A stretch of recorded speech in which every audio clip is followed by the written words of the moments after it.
तुमने कहा इसे आगे और भी अधिक गहराई से लिखो, परंतु अब कौन सी गहराई शेष है?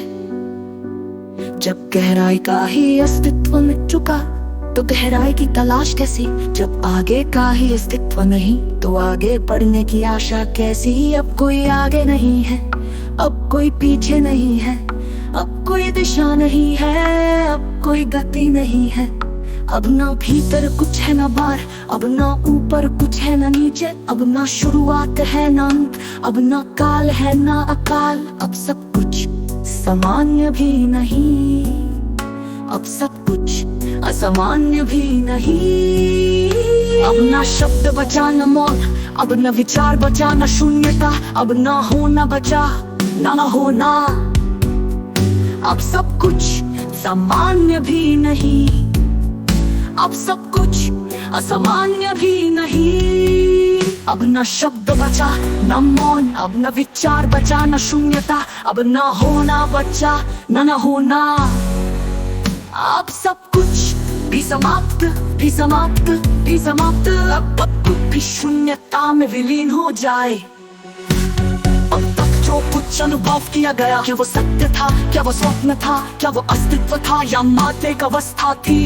यदि वो सत्य था तो अब वो कहाँ गया? यदि वो स्वप्न था तो उसे जानने वाला कौन था? यदि वो अस्तित्व था तो अब उसका स्वरूप क्या है? यदि वो अवस्था थी तो अब वो अवस्था क्यों नहीं है?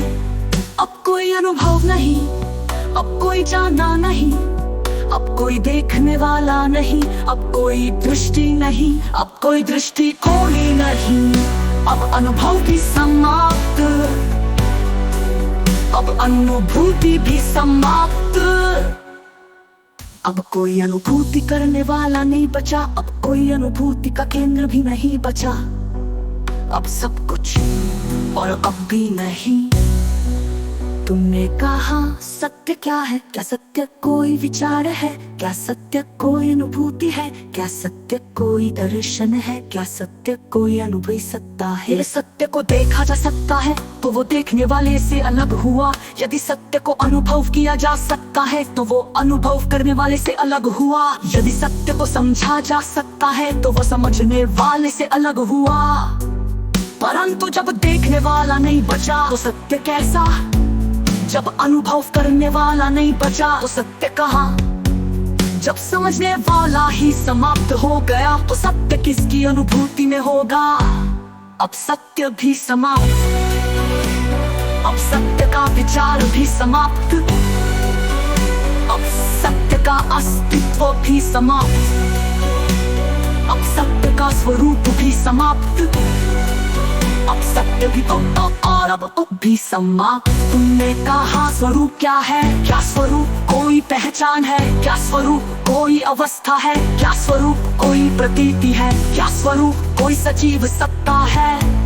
यदि स्वरूप को देखा जा सकता है तो वो दृष्टा से भिन्न हुआ। यदि स्वरूप को अनुभव किया जा सकता है तो वो अनुभूता से भिन्न हुआ। यदि स्वरूप को समझा जा सकता है तो वो समझने वाले से भिन्न हुआ। परंतु जब देखने वाला नहीं बचा तो स्वरूप कैसा? जब अनुभव करने वाला नहीं बचा तो स्वरूप कहाँ?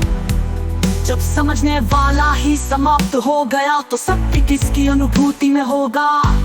अब स्वरूप भी समाप्त, अब स्वरूप का अस्तित्व भी समाप्त, अब स्वरूप का स्वरूप भी समाप्त। तुमने कहा इसे आगे और भी